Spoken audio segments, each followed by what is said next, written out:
زیادہ جانا نہیں چاہوں گا. ایک شعر خوبصورت مطلع سرکار اعلی حضرت کے لے کے اس محفل کو حسن اور آپ کی آنکھوں کو غسل دینا چاہتا ہوں.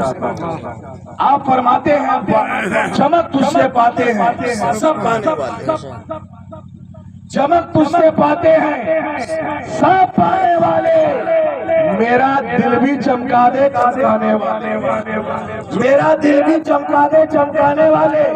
اور یاد رکھیے گا اعلیٰ حضرت نے جو کہا کہ چمک تجھ سے پاتے ہیں سب پانے والے. اس سب میں سب ہے, اسی سب میں سب.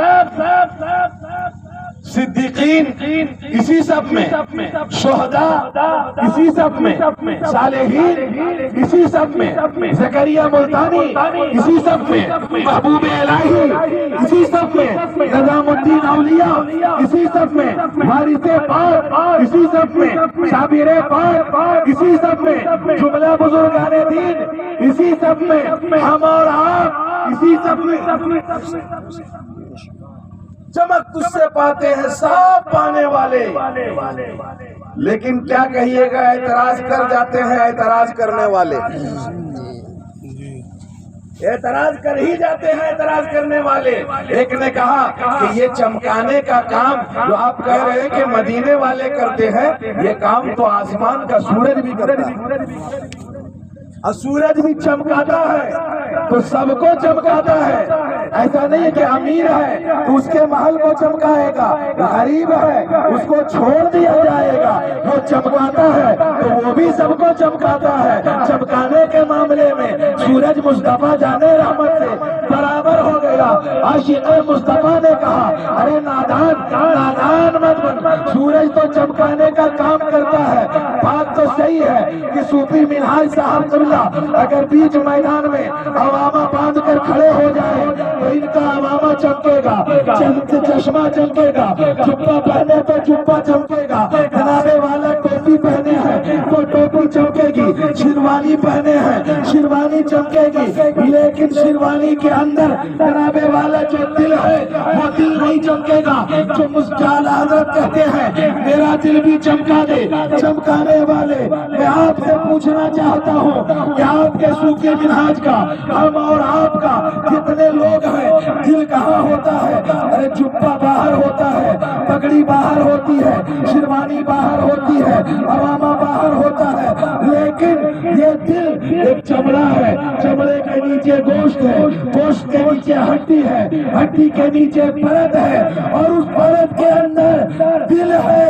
ایک سورج نہیں کروڑوں سورج آ جائے یہاں تک کہ اجالا نہیں پہنچا سکتے. آسمان کا سورج جو اس کو روشن نہیں کرے گا تو نبوت کا سورج سے روشن کرے گا.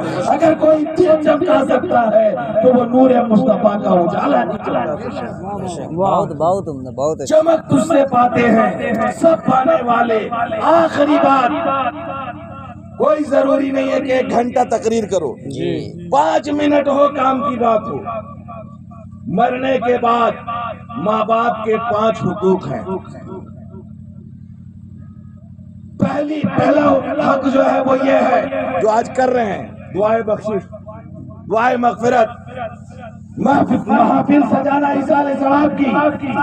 خلاصہ کلام یہ ہے کہ جب تک ماں باپ زندہ ہوں اسے دانا اور پانی چاہیے, انتقال کر گئے تو میلاد و قرآن خوانی چاہیے جو آپ کروا رہے ہیں. اور دوسری بات, قرض, اگر ماں باپ نے قرض لے کے رکھا ہو تو اس کو ادا کرنا اولاد پر ضروری ہے.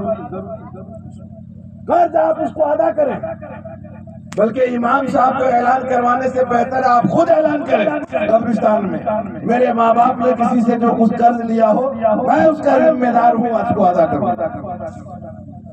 اور تیسری بات, ماں باپ کے دوستوں کا, رشتہ داروں کا احترام کریں. یہ اولاد کے اوپر ماں باپ کا حق ہے. کہتے ہیں سبحان اللہ. ایک تو دعائے بخشش, دعائے مغفرت, دوسرا جو ہے حق ہے وہ یہ ہے قرض, اور تیسرا حق جو ہے اس کے دوستوں کا, رشتہ داروں کا احترام کرنا. اور بھی حق ہے جناب والا شریف پڑھی اللہم صلی علی سیدنا شفیعنا حبیبنا مولانا محمد معدن الجود والکرم وآلہ وبارک وسلم صلاۃ و سلام علیک یا سیدی یا رسول اللہ یا حبیب اللہ یا نبی اللہ صلی اللہ تعالی علیہ وسلم۔ مگر دیکھا یہ گیا ہے کہ ماں باپ زندہ ہوں، اس کے باوجود بھی ان کے دوست ان کے رشتہ دار ہمارے معاشرے میں کنڈم کیا جا رہا ہے۔ آپ میرے باپ کے ساتھی ہیں، اس سے ہم کو کوئی لینا دینا نہیں، لیکن اسلام کہتا ہے کہ انتقال کر جانے کے بعد بھی اس سے مطلب رکھو۔ تیرا باپ جس سے مل کر خوشی محسوس کرتا تھا، اسے تم کبھی دکھ مت دینا، اسے تکلیف نہ پہنچانا، اسے خوش رکھنا بھی باپ کو خوش رکھنے کے برابر ہے۔ اسی لیے کوشش آئیے انشاءاللہ پھر اس سے آگے کا بیان کبھی ہوگا، تب تک کے لیے السلام علیکم ورحمۃ اللہ۔